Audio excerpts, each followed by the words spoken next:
Hi guys, ನಮಸ್ತೆ ಎಲ್ರಿಗೂ. ಇವತ್ತು ನಾವು ಸ್ಟಾಕ್ ಮಾರ್ಕೆಟ್ ಅಂದರೆ ಏನು ಅಂತ ಬೇಸಿಕ್ ಆಗಿ ತಿಳ್ಕೊಳ್ಳೋಣ. ಇಂಡಿಯಾದಲ್ಲಿ ಏನಾಗಿದೆ ಅಂತ ಹೇಳಿದರೆ, ಸ್ಟಾಕ್ ಮಾರ್ಕೆಟ್ ಬಗ್ಗೆ ಜನರಿಗೆ ಎಜುಕೇಷನ್ ತುಂಬ ಕಮ್ಮಿ ಇದೆ. ಅಂದರೆ ಸ್ಟಾಕ್ ಮಾರ್ಕೆಟ್ ಅನ್ನೋದಕ್ಕಿಂತ ನಮ್ಮಲ್ಲಿ ಫಿನಾನ್ಷಿಯಲ್ ಲಿಟ್ರಸಿನೇ ತುಂಬ ಕಮ್ಮಿ ಇದೆ. ನಾವು ಯು ಎಸ್ಗೆ ಕಂಪೇರ್ ಮಾಡಿದರೆ, ಯು ಎಸ್ಸಲ್ಲಿ ಟೋಟಲ್ ಪಾಪ್ಯುಲೇಷನಲ್ಲಿ ನಿಮಗೆ 55% ಜನ ಏನು ಸ್ಟಾಕ್ ಮಾರ್ಕೆಟಲ್ಲಿ ಇನ್ವೆಸ್ಟ್ಮೆಂಟ್ಗಳನ್ನು ಮಾಡ್ತಾ ಇದ್ದಾರೆ. ಅಂದರೆ ಬೇರೆ ಬೇರೆ ಕಂಪನಿಗಳ ಮೇಲೆ ಹೂಡಿಕೆಗಳನ್ನು ಮಾಡ್ತಾ ಇದ್ದಾರೆ. ಅದೇ ನಾವು ಇಂಡಿಯಾದಲ್ಲಿ ನೋಡೋದಾದರೆ ಟೋಟಲ್ ಪಾಪ್ಯುಲೇಷನಲ್ಲಿ ಓನ್ಲಿ 3% ಜನ ಮಾತ್ರ ಏನು ಇನ್ವೆಸ್ಟ್ಮೆಂಟ್ಗಳನ್ನು ಮಾಡ್ತಾ ಇದ್ದಾರೆ. ಅದರಲ್ಲೂ ಸಹ ಆ 3%ಅಲ್ಲೂ ಸಹ ಸರಿಯಾಗಿ ನಾಲೆಜ್ ತಗೊಂಡು ಇನ್ವೆಸ್ಟ್ ಮಾಡ್ತಾ ಇರೋರು 1 or 2%. ಮತ್ತುಳಿದವರು ಏನು ಝೀರೋ ನಾಲೆಜ್, ಏನು ಮಾರ್ಕೆಟ್ ಬಗ್ಗೆ ಏನೂ ಗೊತ್ತಿಲ್ಲದೇ ಸುಮ್ಮನೆ ರ್ಯಾಂಡಮ್ ಆಗಿ ಸ್ಟಾಕ್ಗಳನ್ನು ಬೈ ಸೆಲ್ ಮಾಡುವಂಥದ್ದು, ಟ್ರೇಡಿಂಗನ್ನು ಮಾಡುವಂಥದ್ದು, ಈ ರೀತಿಯಾಗಿ ಮಾಡ್ತಾ ಇದ್ದಾರೆ. ಅಂದರೆ ನಮ್ಮಲ್ಲಿ ಯಾವ ಥರ ಮೈಂಡ್ಸೆಟ್ ಅಂತ ಹೇಳಿದರೆ, ನಮ್ಮದು ಇಂಡಿಯಾದಲ್ಲಿ ಏನು ಈ ಹಣದ ವಿಷಯಕ್ಕೆ ಬಂದವಾಗ ಶಾರ್ಟ್ ಕಟ್ ಹುಡ್ಕೋದು ಜಾಸ್ತಿ. ಅಂದರೆ ಬೇಗ ಹಣ ಮಾಡಬೇಕು, ಈ ರೀತಿಯಾದಂಥ ಮೆಂಟಾಲಿಟಿ ಜಾಸ್ತಿ ನಮ್ಮ ಜನರಿಗೆ. ಸೊ ಹಾಗಾಗಿ ನೀವು ಇಲ್ಲಿ ನೋಡಿ, ಯಾರನ್ನೇ ಕೇಳಿ ಈಗ ಹೊರಗಡೆ, ಅವ್ರಿಗೆ ಸ್ಟಾಕ್ ಮಾರ್ಕೆಟ್ ಬಗ್ಗೆ 1% ನಾಲೆಜ್ ಇರಲ್ಲ. ಏನಂತಾನೆ ಗೊತ್ತಲ್ಲ, ಮಾರ್ಕೆಟು ಈ ಹೆಂಗೆ ವರ್ಕ್ ಆಗುತ್ತಂತಲೇ ಗೊತ್ತಿರಲ್ಲ. ಅವ್ರ ಹತ್ರ ಹೋಗಿ ಕೇಳಿ, ನಾನು ಇದನ್ನು ತುಂಬ ಎಕ್ಸ್ಪೀರಿಯೆನ್ಸ್ ಮಾಡಿದ್ದೀನಿ. ಅವ್ರು ಹೇಳೋದು ಅಂದರೆ ಸ್ಟಾಕ್ ಮಾರ್ಕೆಟ್ ಅಂದರೆ ಗ್ಯಾಮ್ಲಿಂಗ್ ಅಂತ. ಇಲ್ಲಿ ಏನು ಗೊತ್ತಾ, ಗ್ಯಾಮ್ಲಿಂಗ್ ಅಲ್ಲ ಇದು. ಇಲ್ಲಿ ಏನು ನಾವು ರೆಪ್ಯೂಟೆಡ್ ಕಂಪನಿಗಳ ಮೇಲೆ ಏನು ಇನ್ವೆಸ್ಟ್ಮೆಂಟ್ಗಳನ್ನು ಮಾಡುವಂಥದ್ದು.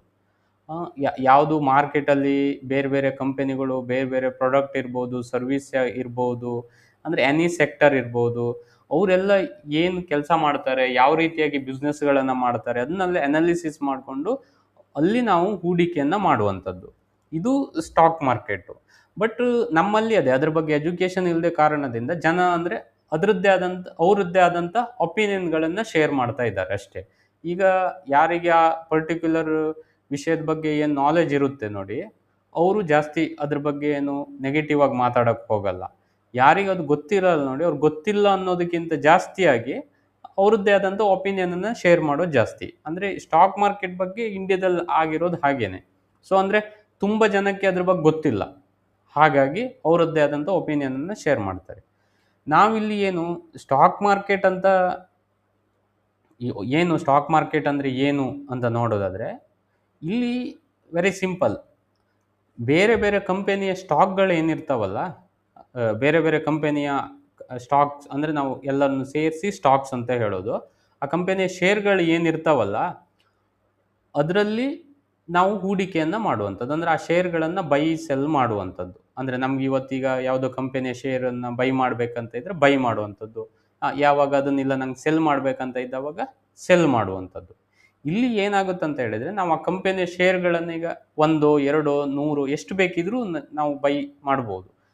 ಮತ್ತು ಇಲ್ಲಿ ನಾವು ಟೋಟಲ್ ಇಂಡಿಯನ್ ನಾವು ಸ್ಟಾಕ್ ಮಾರ್ಕೆಟಲ್ಲಿ ನೋಡೋದಾದರೆ 6,000ಕ್ಕಿಂತ ಹೆಚ್ಚು ಕಂಪನಿಗಳಿರ್ತವೆ. ಅಲ್ಲಿ ನಾವು ನಮಗೆ ಯಾವ ಕಂಪನಿ ಮೇಲೆ ಇನ್ವೆಸ್ಟ್ಮೆಂಟ್ ಮಾಡಬೇಕು ಅಂತ ನಾವು ಅನಾಲಿಸಿಸ್ ಮಾಡಿ ಅದರಲ್ಲಿ ಹೂಡಿಕೆಯನ್ನು ಮಾಡುವಂಥದ್ದು. ಇಲ್ಲಿ ನಾವು ಏನಾಗ್ತೀವಿ ಅಂತ ಹೇಳಿದರೆ, ಆ ಕಂಪನಿಯಲ್ಲಿ ನಾವು ಹೂಡಿಕೆಯನ್ನು ಮಾಡಿದವಾಗ ಆ ಕಂಪನಿಯಲ್ಲಿ ನಾವು ಒನ್ ಆಫ್ ದ ಓನರ್ ಅಥವಾ ಪಾರ್ಟ್ನರ್ ಈ ರೀತಿಯಾಗಿ ಕನ್ಸಿಡರ್ ಆಗುತ್ತೆ. ಅಂದರೆ ಆ ಕಂಪನಿಯ ಲಾಭ ನಷ್ಟದಲ್ಲಿ ನಾವು ಪಾಲುದಾರರಾಗ್ತೀವಿ, ಈ ರೀತಿಯಾಗಿ ಇರುತ್ತೆ. ಸೊ ಇಲ್ಲಿ ಎಕ್ಸಾಂಪಲ್ ನೋಡೋದಾದರೆ, ಇಲ್ಲಿಗೆ ರಿಲಯನ್ಸ್ ಇಂಡಸ್ಟ್ರೀಸ್ ಇದೆ, ತುಂಬ ಕಂಪನಿಗಳಿದ್ದಾವೆ, ನೀವು ಯಾವುದೇ ಕಂಪನಿಯನ್ನು ನೋಡ್ಬೋದು. ಇಲ್ಲಿ ಈಗ ನಾವು ಆ ರಿಲಯನ್ಸ್ ಎಕ್ಸಾಂಪಲಲ್ಲಿ ಯಾವುದೇ ಒಂದು ಕಂಪನಿಯ ಶೇರನ್ನು ನಾನು ಇವತ್ತು ಬೈ ಮಾಡಿದ್ದೇನೆ. ಬೈ ಮಾಡಿದ ನಂತರ ಆ ಕಂಪನಿಯ ಶೇರ್ ಪ್ರೈಸಲ್ಲಿ ಏನು ಡಿಮಾಂಡ್ ಜಾಸ್ತಿ ಆಯಿತು, ಆ ಕಂಪನಿಯ ಶೇರು ಮೇಲಕ್ಕೆ ಹೋಗ್ಲಿಕ್ಕೆ ಶುರುವಾಯಿತು ಅಂತ ಇದ್ದಾವಾಗ ನನಗೆ ಲಾಭ ಆಗುತ್ತೆ. ಅಥವಾ ಕಂಪನಿ ನಾನು ಬೈ ಮಾಡಿದ ತಕ್ಷಣ ಆ ಕಂಪನಿಯ ಶೇರ್ ಕೆಳಗಡೆ ಪ್ರೈಸಲ್ಲಿ ಕೆಳಗಡೆ ಬರಲಿಕ್ಕೆ ಶುರುವಾಯಿತು, ಅಥವಾ ಅದರಲ್ಲಿ ಸಪ್ಲೈ ಜಾಸ್ತಿ ಆಯಿತು, ಡಿಮಾಂಡ್ ಕಮ್ಮಿ ಆಯಿತು ಅಂದವಾಗ ನನಗೆ ನಷ್ಟ ಆಗಲಿಕ್ಕೆ ಶುರುವಾಗುತ್ತೆ. ನಾವೀಗ ಎಕ್ಸಾಂಪಲ್ ನೋಡೋದಾದರೆ, ಇಲ್ಲಿ ನೋಡಿ, ನಿಮಗೆ ರಿಲಯನ್ಸ್ ಅದೇ ಸ್ಟಾಕ್ಸನ್ನು ತೋರಿಸ್ತೀನಿ. ಈಗ ನೋಡಿ, ಯಾರಾದರೂ ಈಗ ಎಕ್ಸಾಂಪಲ್ ನೋಡಿ, ಯಾರೋ ಒಬ್ಬರು ಈಗ 2020ರಲ್ಲಿ ಸ್ಟಾಕ್ ಪ್ರೈಸು ಎಷ್ಟಿತ್ತು, 400 ರೂಪಾಯಿ ಇತ್ತು. ಇಲ್ಲಿ 2020 ಮಾರ್ಚಲ್ಲಿ ಯಾರಾದರೂ ಇಲ್ಲಿ ಇನ್ವೆಸ್ಟ್ ಮಾಡಿದ್ರಪ್ಪ, ಯಾರೋ ಒಬ್ಬ 400 ರೂಪಾಯಿ ಕೊಟ್ಟು ಒಂದು ಶೇರನ್ನು ತಗೊಂಡ. ಒಂದೇ ಅಂತ ಇಲ್ಲ, ನೀವು ಎಷ್ಟು ಬೇಕಿರೋ ತಗೊಳ್ಬೋದು. ಒಂದು ಶೇರನ್ನು ತಗೊಂಡಂತ ಇಟ್ಕೊಳ್ಳಿ. ಆತ ಇನ್ನೂ ಅದನ್ನು 2020 ಈಗ 2026 ಈಗ 6 ವರ್ಷದಿಂದ ಅದನ್ನು ಹೋಲ್ಡ್ ಮಾಡಿ ಇಟ್ಕೊಂಡಿದ್ದಾನೆ, ಅವ್ನು ಸೆಲ್ ಮಾಡಲಿಲ್ಲ ಅಂತ ಇದ್ದರೆ ಇವಾಗ ಆ ಶೇರಿನ ಬೆಲೆ ಎಷ್ಟು ಗೊತ್ತಾ? ₹1,350. ಅರೌಂಡ್ ಈಗ ನಾವು ನೋಡೋದಾದರೆ 950 ರೂಪಾಯಿ ಆತ ಏನು ಲಾಭದಲ್ಲಿದ್ದಾನೆ ಆ ಶೇರಲ್ಲಿ. ಈಗ 6 ವರ್ಷದಲ್ಲಿ ₹400 ಹಾಕಿರೋ ದುಡ್ಡಿಗೆ ₹950 ಆತ ಏನು ಲಾಭದಲ್ಲಿದ್ದಾನೆ.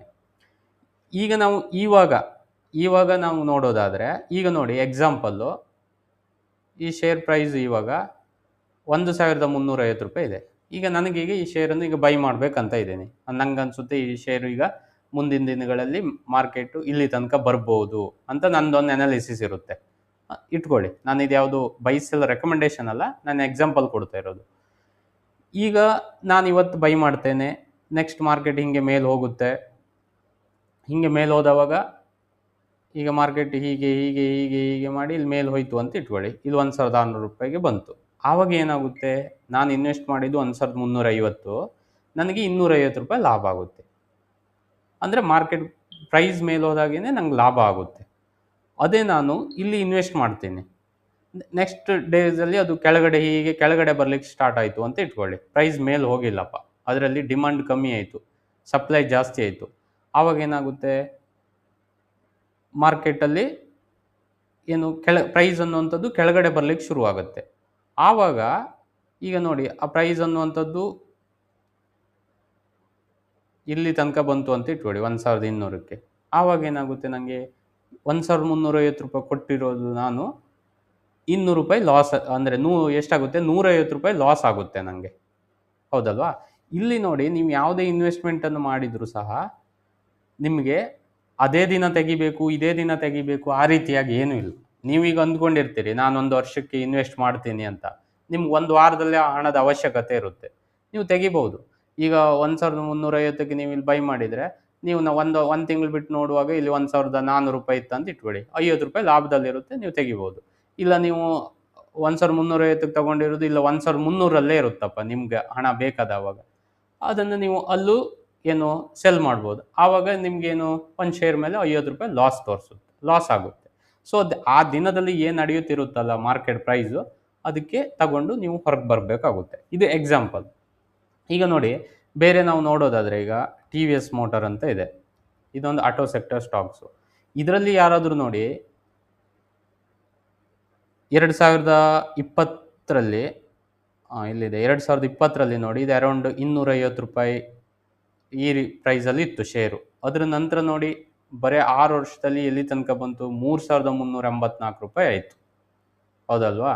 ₹250 ಯಾರಾದರೂ ಇನ್ವೆಸ್ಟ್ ಮಾಡಿ 6 ವರ್ಷ ಅಥವಾ ವೆಯ್ಟ್ ಮಾಡಿದ್ದಿದ್ರೆ ಅರೌಂಡ್ ಎಲ್ಲಿ ತನಕ ಹೋಯಿತು, ಇದು 3,250 ಅಂತಲೇ ಅಂದ್ಕೊಳ್ಳೋಣ. ಈಗ ನೋಡಿ, ₹250 ಹಾಕಿರೋದು ಅವನು ಒಂದು ಶೇರ್ ಮೇಲೆ 3,000 ಲಾಭ ಮಾಡಿದ್ದಾನೆ, ಯಾರಾದರೂ ಹೋಲ್ಡ್ ಮಾಡಿ ಇಟ್ಕೊಂಡಿದ್ರೆ. ಸೊ ಇಲ್ಲಿ ನಾವು ಇಲ್ಲಿತ್ತು ಇಲ್ಲೇ ಪ್ರಾಫಿಟ್ ಬುಕ್ ಮಾಡಬೇಕು ಆ ಥರ ಇಲ್ಲ. ನೀವು ಇಲ್ಲೆಲ್ಲಾದರೂ ಬೈ ಮಾಡಿರ್ತೀರಿ, ಇಲ್ಲಿ ಪ್ರಾಫಿಟ್ ಬುಕ್ ಮಾಡ್ಬೋದು, ಇಲ್ಲೂ ಮಾಡ್ಬೋದು, ಹೆಂಗಾರ ಆಗ್ಬೋದು. ಅಂದರೆ ನಿಮ್ಮ ಇಷ್ಟ, ನಿಮ್ಗೆ ಎಲ್ಲಿ ಯಾವಾಗ ಅನಿಸುತ್ತೆ, ಯಾವಾಗ ಪ್ರಾಫಿಟ್ ತೆಗಿಬೇಕು ಅನಿಸುತ್ತೆ ಆವಾಗ ತೆಗಿಬೋದು. ಇದೀಗ ನಿಮಗೆ ಲಾಭದ ಇಲ್ಲಿ ತೋರ್ತಾ ಇದೆ. ಇದೇ ರೀತಿ ನಾವೀಗ ನಷ್ಟದ ನೋಡೋದಾದರೆ ನೋಡಿ, ಅದಾನಿ ಟೋಟಲ್ ಗ್ಯಾಸ್ ಇದು ನೋಡಿ, ಅದಾನಿ ಇದರಲ್ಲಿ 2020ರಲ್ಲಿ ಯಾರೆಲ್ಲ ಇನ್ವೆಸ್ಟ್ ಮಾಡಿದ್ದಾರೆ ಅವರು 2023 ತನಕ ಚೆನ್ನಾಗಿ ಪ್ರಾಫಿಟಲ್ಲಿದ್ದಾರೆ. ಒನ್ಸ್ ಇಲ್ಲಿ ನೋಡಿ, ಇದು ಹಿಂಡೆನ್ಬರ್ಗ್ ರಿಪೋರ್ಟ್ ಅಂತ ಬಂದಿತ್ತು, ಅದಾನಿ ಅವರದ್ದು ಕಂಪನಿಯವ್ರ ಮೇಲೆ ಸ್ಕ್ಯಾಮ್ ಆಗ್ತಾಯಿದೆ, ಅವರು ಮಾಡ್ತಾ ಇದ್ದಾರೆ ಹೀಗಂತ ಒಂದು ರಿಪೋರ್ಟ್ ಬಂದಿತ್ತು. ಅದ್ರ ನಂತರ ನೋಡಿ ಮಾರ್ಕೆಟ್ ಫಾಲ್ ಆಯಿತು. ಯಾರಾದರೂ ಇಲ್ಲೆಲ್ಲ ಇನ್ವೆಸ್ಟ್ ಮಾಡಿರ್ತಾರಲ್ಲ ಅವರೆಲ್ಲ ಲಾಸ್ ಅನುಭವಿಸಿರ್ತಾರೆ. ಲಾಸ್ ಅಂದರೆ ಹೆಂಗೆ, ಈಗ ನೋಡಿ ಇಲ್ಲಿ ಬಿತ್ತು, ಅವ್ನು ತೆಗಿಬೇಕಂದ್ರೆ ಇಲ್ಲೂ ತೆಗಿಬೋದು, ಎಲ್ಲಿ ಬೇಕಿದ್ರೂ ತೆಗಿಬೋದು. ಇಲ್ಲ ಇಟ್ಕೊಂಡಿದ್ದಿದ್ರೆ ಇಲ್ಲಿ ಇನ್ವೆಸ್ಟ್ ಮಾಡಿದ್ದ ಎಷ್ಟು 4,000ಕ್ಕೆ, ಇಲ್ಲಿ ಈಗ ₹800 ಓಡ್ತಾ ಇದೆ, ಒಂದು ಶೇರ್ ಮೇಲೆ 3,200 ಲಾಸಲ್ಲಿದೆ. ಇಷ್ಟು ಲಾಸನ್ನು ನಾವು ತಗೊಳ್ಬೇಕೇ ಅಂತ ಇಲ್ಲ, ನಿಮ್ಗೆ ಎಲ್ಲಿ ಬೇಕಿದ್ರೂ ಎಕ್ಸಿಟ್ ಆಗ್ಬೋದು ನೀವು. ಸೊ ಇದು ಎಕ್ಸಾಂಪಲ್. ಈಗ ಇನ್ನೊಂದು ಶೇರ್ ನೋಡೋದಾದರೆ ನಾವು ನೋಡಿ, ಸುಲಾ ವೈನಾಡ್ಸ್ ಅಂತ ಇದೆ. ಇಲ್ಲಿ ಯಾರೆಲ್ಲ ಬೈ ಮಾಡಿರ್ತಾರೆ ಅವರೆಲ್ಲ ಲಾಭ ಮಾಡಿರ್ತಾರೆ. ಅಗೇನ್ ಇಲ್ಲಿ ಯಾರಾದರೂ ಈಗ 500 ಈ ಪ್ರೈಸಿಗೆ ಬಂತಪ್ಪ ಇಲ್ಲಿ ಬೈ ಮಾಡಿರ್ತಾರೆ, ಅವರು ಲಾಸಲ್ಲಿದ್ದಾರೆ ಅಂತ ತಕ್ಷಣ ಪೂರ್ತಿಯಾಗಿ ನನ್ನ ಹಣ ಹೋಗೇ ಬಿಡುತ್ತಂತಲ್ಲ. ನಿಮ್ಗೆ ಎಲ್ಲಿ ಲಾಸ್ ಕಟ್ ಮಾಡಬೇಕಂತ ಇದ್ದರೆ ಅಲ್ಲಿ ನೀವು ಎಕ್ಸಿಟ್ ಆಗ್ಬೋದು. ನೀವು ಕಂಪೆನಿ ಈ ರೀತಿ ಸಮಸ್ಯೆ ಆಯಿತು, ಅದು ಬೇಡ ಅಂತ ಇದ್ದವಾಗ ನೀವು ಅಲ್ಲಿಂದ ಎಕ್ಸಿಟ್ ಆಗ್ಬೋದು. ಇದು ನಾನು ಇನ್ವೆಸ್ಟ್ಮೆಂಟ್ ಬಗ್ಗೆ ಹೇಳ್ತಾ ಇರೋದು, ಇದು ಟ್ರೇಡಿಂಗ್ ಬಗ್ಗೆ ಅಲ್ಲ, ಇನ್ವೆಸ್ಟ್ಮೆಂಟ್ ಬಗ್ಗೆ. ಈಗ ನಾವು ನೋಡೋದಾದರೆ ಇದಿಷ್ಟು ನಿಮಗೆ ಎಕ್ಸಾಂಪಲ್ ಆಯಿತು, ಹೌದಾ? ಈಗ ನೋಡಿ, ಅವ್ರ ಕಂಪನಿ ಅವರು ಯಾಕೆ ಸ್ಟಾಕ್ ಮಾರ್ಕೆಟಿಗೆ ಬರ್ತಾರೆ ಅಂತ ಹೇಳಿದರೆ, ಇಲ್ಲಿದೆ Y company centre stock market ಅಂತ ಇದೆ. ಅವ್ರು ಯಾಕೆ ಬರ್ತಾರೆ ಅಂತ ಹೇಳಿದರೆ, ಅವರಿಗೆ ಬಿಸ್ನೆಸ್ ಎಕ್ಸ್ಪೆನ್ಷನ್ ಮಾಡೋಕ್ಕೆ ಹಣ ಬೇಕಿರುತ್ತೆ. ಅವ್ರದ್ದು ಹೊಸ ಹೊಸ ಏನು ಪ್ರಾಜೆಕ್ಟ್ಸು, ಫ್ಯಾಕ್ಟ್ರೀಸು ಈ ರೀತಿ ಎಲ್ಲ ಮಾಡಬೇಕಾದ್ರೆ ಹಣ ಬೇಕಾಗಿರುತ್ತೆ. ಅದಕ್ಕೋಸ್ಕರ, ಹಣಕ್ಕೋಸ್ಕರ ಅವರು ಸ್ಟಾಕ್ ಮಾರ್ಕೆಟ್ಗೆ ಬರುವಂಥದ್ದು. ಇಲ್ಲಿ ಎಕ್ಸಾಂಪಲ್ ಏನಂತ ಹೇಳಿದರೆ, ಈಗ ಹೊಸ ಹೊಸ ಫ್ಯಾಕ್ಟ್ರೀಸ್ಗಳನ್ನು ಮಾಡೋದಿರ್ಬೋದು, ಅಥವಾ ಹೊಸದೇನಾದರೂ ಪ್ರಾಡಕ್ಟನ್ನು ಲಾಂಚ್ ಮಾಡೋದಿರ್ಬೋದು, ಅದಕ್ಕೆಲ್ಲ ಹಣದ ಅವಶ್ಯಕತೆ ಇದ್ದಾಗ ಅವರು ಆ ಹಣಕ್ಕೋಸ್ಕರ ಅವರು ಸ್ಟಾಕ್ ಮಾರ್ಕೆಟ್, ಪಬ್ಲಿಕ್ಕಿಂದ ಹಣ ಕಲೆಕ್ಟ್ ಮಾಡಲಿಕ್ಕೋಸ್ಕರ ಅವರು ಸ್ಟಾಕ್ ಮಾರ್ಕೆಟ್ಗೆ ಬರ್ತಾರೆ. ಈಗ ನಾವು ಮುಂದೆ ನೋಡೋದಾದರೆ ನಿಮ್ಗೆ ಅನಿಸ್ಬೋದು, ಅವರು ಸ್ಟಾಕ್ ಮಾರ್ಕೆಟ್ಗೆ ಯಾಕೆ ಬರಬೇಕು? ಅವರು ಬ್ಯಾಂಕಲ್ಲಿ ಲೋನ್ ಸಿಗುತ್ತಲ್ವ ಅವರಿಗೆ, ಈಗ ದೊಡ್ಡ ದೊಡ್ಡ ಕಂಪೆನಿಗಳು ಅವ್ರಿಗೆ ಲೋನ್ ಕೊಡ್ತಾರಲ್ಲ, ಲೋನ್ ಮಾಡ್ಬೋದಲ್ವಾ ಅಂತ. ಬಟ್ ಏನು ಗೊತ್ತಾ, ಅವ್ರಿಗೆ ಸ್ಟಾಕ್ ಮಾರ್ಕೆಟ್ಗೆ ಬರೋದ್ರಿಂದ ಅವ್ರಿಗೆ ಬೆನಿಫಿಟ್ ಇದೆ. ಏನಂತ ಕೇಳಿದರೆ, ಈಗ ನಮಗೆ ಬ್ಯಾಂಕ್ ಲೋನ್ ಅಂತ ಹೇಳಿದರೆ ಅವ್ರಿಗೆ ಒಂದು ಲಿಮಿಟೆಡ್, ಈಗ ಅವ್ರದ್ದೊಂದು ಅಸೆಟ್ ವ್ಯಾಲ್ಯೂ ಎಷ್ಟಿರುತ್ತೆ ಅದಕ್ಕೆ ಒಂದು ಇಂತಿಷ್ಟು % ಅಂತ ಕೊಡ್ತಾರೆ. ಈಗ 50%, 60% ಈ ರೀತಿಯಾಗಿ ಲೋನನ್ನು ಕೊಡ್ತಾರೆ. ಈಗ 100% ಯಾರೂ ಕೊಡಲ್ಲ ಲೋನು. ಸೊ ಇಲ್ಲಿ ಹಾಗಾಗಲ್ಲ. ಇಲ್ಲಿ ನಿಮಗೆ ಅವ್ರಿಗೆ FIIಸು, DIಸು, ಅಥವಾ ಏನು ಹೈ ನೆಟ್ವರ್ತ್ ಇಂಡಿವಿಜುವಲ್ಸ್ ಅಂತೀವಿ ಅವರು, ಅಥವಾ ನಮ್ಮ ಥರ ರಿಟೇಲ್ ಟ್ರೇಡರ್ಸು ಎಲ್ಲ ಪಾರ್ಟಿಸಿಪೇಟ್ ಮಾಡೋದ್ರಿಂದ ಸ್ಟಾಕ್ ಮಾರ್ಕೆಟಲ್ಲಿ ಅವರಿಗೆ ತುಂಬ ಹಣ ಸಿಗುತ್ತೆ. ಅವ್ರ ಬಿಸ್ನೆಸ್ಸಿಗೆ ಬೇಕಾಗುವಷ್ಟು ಹಣ ಸಿಗುತ್ತೆ. ಮತ್ತು ಇಲ್ಲಿ ಏನಾಗುತ್ತೆ ಅಂತ ಹೇಳಿದರೆ, ನೋ ಫಿಕ್ಸ್ಡ್ ಇಂಟ್ರೆಸ್ಟ್ ಪೇಮೆಂಟ್ಸ್ ಅಂತ ಇದೆ. ಅಂದರೆ ಬ್ಯಾಂಕಲ್ಲಿ ಅವ್ರು ಲೋನ್ ತಗೊಂಡ್ರೆ ಅವರಿಗೆ ಈ ಮಂತ್ಲಿ, ಇಯರ್ಲಿ ಅಂತ ಇಷ್ಟು ರಿಟರ್ನ್, ಅಂದರೆ ಇಂಟ್ರೆಸ್ಟನ್ನು ಪೇ ಮಾಡಬೇಕಂತ ಇರುತ್ತೆ. ಅವ್ರಿಗೆ ಕಂಪನಿ ಲಾಭ ಇರಲಿ ನಷ್ಟ ಇರಲಿ, ಆ ಇಂಟ್ರೆಸ್ಟನ್ನು ಅವ್ರು ಪೇ ಮಾಡಲೇಬೇಕಾಗುತ್ತೆ. ಹಾಗೆ ರೀಪೇಮೆಂಟು ಅಂದರೆ, ಈಗ ಅವ್ರು ಮಂತ್ಲಿ ರೀಪೇ ಮಾಡಬೇಕಾಗುತ್ತೆ, EMI ಥರ ಪೇ ಮಾಡಬೇಕಾಗುತ್ತೆ. ಆ ಕಂಪನಿಯವ್ರಿಗೆ ಲಾಭ ಆಗಲಿ ನಷ್ಟ ಆಗಲಿ ಏನೇ ಆಗಲಿ ರೀಪೇ ಮಾಡಬೇಕಾಗುತ್ತೆ. ಅದೊಂದು ಅವ್ರಿಗೆ ಒತ್ತಡ ಇರುತ್ತೆ. ಬಟ್ ಮತ್ತೇನಂತ ಹೇಳಿದರೆ, ಈಗ ಯಾವುದೇ ಕಂಪನಿ ಸ್ಟಾಕ್ ಮಾರ್ಕೆಟಲ್ಲಿ ಇದೆ ಅಂತ ಇದ್ದರೆ ಆ ಕಂಪನಿದು ರೆಪ್ಯುಟೇಷನ್ ಜಾಸ್ತಿ ಆಗುತ್ತೆ ಮಾರ್ಕೆಟಲ್ಲಿ.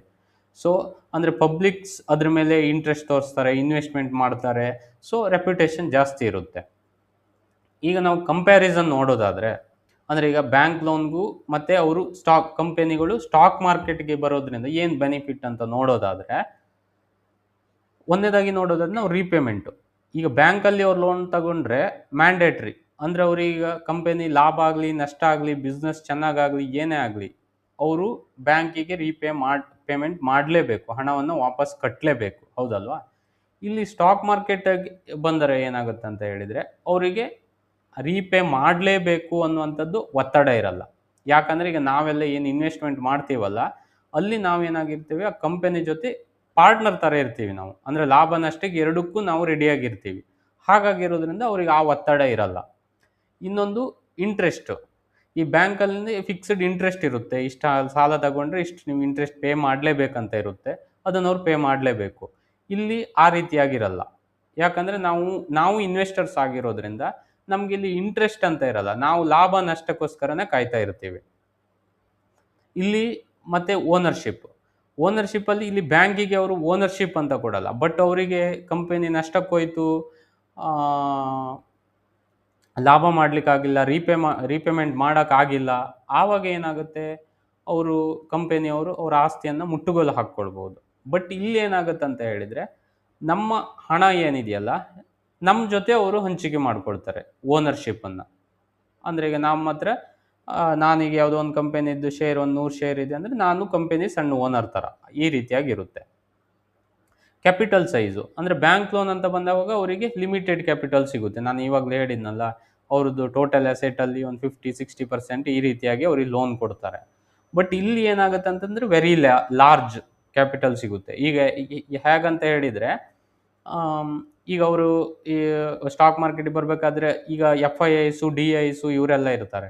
ಇವರು ಮಾರ್ಕೆಟನ್ನು ತುಂಬ ರಿಸರ್ಚ್ ಮಾಡಿರ್ತಾರೆ. ಈ ಕಂಪನಿ ಮೇಲೆ ನಾವು ಇನ್ವೆಸ್ಟ್ ಮಾಡಿದರೆ ಚೆನ್ನಾಗಿ ಗ್ರೋತ್ ಬರುತ್ತೆ ಅಂತ ಅವರೆಲ್ಲ ಅದರಲ್ಲಿ ಪಾರ್ಟಿಸಿಪೇಟ್ ಮಾಡಿದರು ಅಂದರೆ ಕಂಪನಿಯ ಶೇರ್ಗಳಿಗೆ ಡಿಮಾಂಡ್ ಜಾಸ್ತಿ ಆಗುತ್ತೆ. ಆವಾಗ ಅವರಿಗೆ ಜಾಸ್ತಿ ಕ್ಯಾಪಿಟಲ್ ಅಲೋಕೇಟ್ ಆಗುತ್ತೆ. ಸೊ ಇಲ್ಲಿ ಮತ್ತೇನು ರಿಸ್ಕು. ಇಲ್ಲಿ ಅವರು ಬ್ಯಾಂಕ್ ಲೋನ್ ತಗೊಂಡ್ರೆ ಏನಾಗುತ್ತೆ ಅಂತ ಹೇಳಿದರೆ, ಫೈನಾನ್ಷಿಯಲ್ ಬರ್ಡನ್ ಅಂತ ಹೇಳಿದರೆ ಅವರಿಗೆ ಇಂಟ್ರೆಸ್ಟ್ ಪೇ ಮಾಡಬೇಕು, ರೀಪೇಮೆಂಟ್ ಮಾಡಬೇಕು ಮಂತ್ಲಿ ಮಂತ್ಲಿ, ಈ ರೀತಿಯಾಗಿ ಒತ್ತಡ ಇರುತ್ತೆ ಅವರಿಗೆ. ಸೊ ಇಲ್ಲಿ ಏನಾಗುತ್ತೆ ಅಂತ ಹೇಳಿದರೆ ಆ ಒತ್ತಡ ಇರಲ್ಲ. ಏನಾದರೂ ನಮ್ಮ ಜೊತೆ ಹಂಚ್ತಾರಲ್ಲ ಅವರು, ಹಾಗಾಗಿ ಅಂದರೆ ಲಾಭ ನಷ್ಟ ಎಲ್ಲದೂ ಏನು ಶೇರ್ ಹೋಲ್ಡರ್ಸ್ ಇರ್ತಾರಲ್ಲ ಅವ್ರ ಜೊತೆ ಅದನ್ನು ಹಂಚಿಕೊಳ್ಳೋದ್ರಿಂದ ಆ ರೀತಿಯಾಗಿ ಅವರಿಗೆ ಒತ್ತಡ ಇರಲ್ಲ. ಸೊ ಹಾಗಾಗಿ ಇದಿಷ್ಟು ಅಂದರೆ ಏನು, ಸ್ಟಾಕ್ ಮಾರ್ಕೆಟ್ ಅಂದರೆ ಏನು, ಮತ್ತು ಅವರು ಯಾಕೆ ಸ್ಟಾಕ್ ಮಾರ್ಕೆಟ್ಗೆ ಬರ್ತಾರೆ ಕಂಪೆನಿಗಳು, ಮತ್ತು ಅವ್ರು ಬ್ಯಾಂಕ್ ಲೋನ್ ಯಾಕೆ ಅದಕ್ಕೆ ಬ್ಯಾಂಕ್ ಲೋನ್ ಮಾಡೋದೇ ಇಲ್ಲ ಅಂತ ಅರ್ಲಿ ಸ್ಟೇಜಲ್ಲೆಲ್ಲ ಮಾಡಿರ್ಬೋದು ಅವರು. ಈಗ ದೊಡ್ಡ ಮಟ್ಟದ ಕ್ಯಾಪಿಟಲ್ ಈ ರೀತಿ ಎಲ್ಲ ಬೇಕಾದವಾಗ ಅವರು ಸ್ಟಾಕ್ ಮಾರ್ಕೆಟ್ಗೆ ಎಂಟರ್ ಆಗ್ತಾರೆ. ಈ ರೀತಿ ಎಂಟರ್ ಅದು ಏನು ಸ್ಟಾಕ್ಸ್ ಇರ್ತಾವಲ್ಲ, ಇದರಲ್ಲಿ ನಮಗೆ ಯಾವುದು ಕಂಪೆನಿ ಯಾವುದು ಚೆನ್ನಾಗಿದೆ ಅಥವಾ ಯಾವುದರಲ್ಲಿ ಫ್ಯೂಚರ್ ಇದೆ, ಅದು ಬಿಸ್ನೆಸ್ ಚೆನ್ನಾಗಾಗ್ಬೋದು, ಇದೆಲ್ಲ ಅನಾಲಿಸಿಸ್ ಮಾಡಿಕೊಂಡು ನಾವು ಇನ್ವೆಸ್ಟ್ಮೆಂಟ್ಗಳನ್ನು ಮಾಡುವಂಥದ್ದು. ನಮ್ಮ ರಿಸ್ಕ್ ಮ್ಯಾನೇಜ್ ಮಾಡಿಕೊಂಡು ಈ ರೀತಿಯಾಗಿ ಇನ್ವೆಸ್ಟ್ಮೆಂಟ್ಗಳನ್ನು ಮಾಡುವಂಥದ್ದು. ಇದಿಷ್ಟು ಒಂದು ಸ್ಟಾಕ್ ಮಾರ್ಕೆಟ್ ಬಗ್ಗೆ ಒಂದು ಬೇಸಿಕ್ ಇನ್ಫಾರ್ಮೇಷನ್ನು. ನಿಮಗೆ ಇದು ನಮ್ಮ ಈ ಟ್ರೇಡ್ ಕಿಕ್ ಚಾನಲ್ ಇಷ್ಟ ಆಯಿತು, ನಮ್ಮ ವಿಡಿಯೋಗಳು ಇಷ್ಟ ಆಗ್ತಾ ಇದೆ ಅಂತ ಇದ್ದರೆ ನೀವು ನಮ್ಮ ಚಾನಲ್ನ ಸಬ್ಸ್ಕ್ರೈಬ್ ಮಾಡಿ, ಹಾಗೆ ನಿಮ್ಮ ಫ್ರೆಂಡ್ಸ್ಗಳಿಗೂ ಶೇರ್ ಮಾಡಿ, ಹಾಗೆ ಇದೇ ರೀತಿ ಸಪೋರ್ಟ್ ಮಾಡ್ತಾಯಿರಿ. Thank you.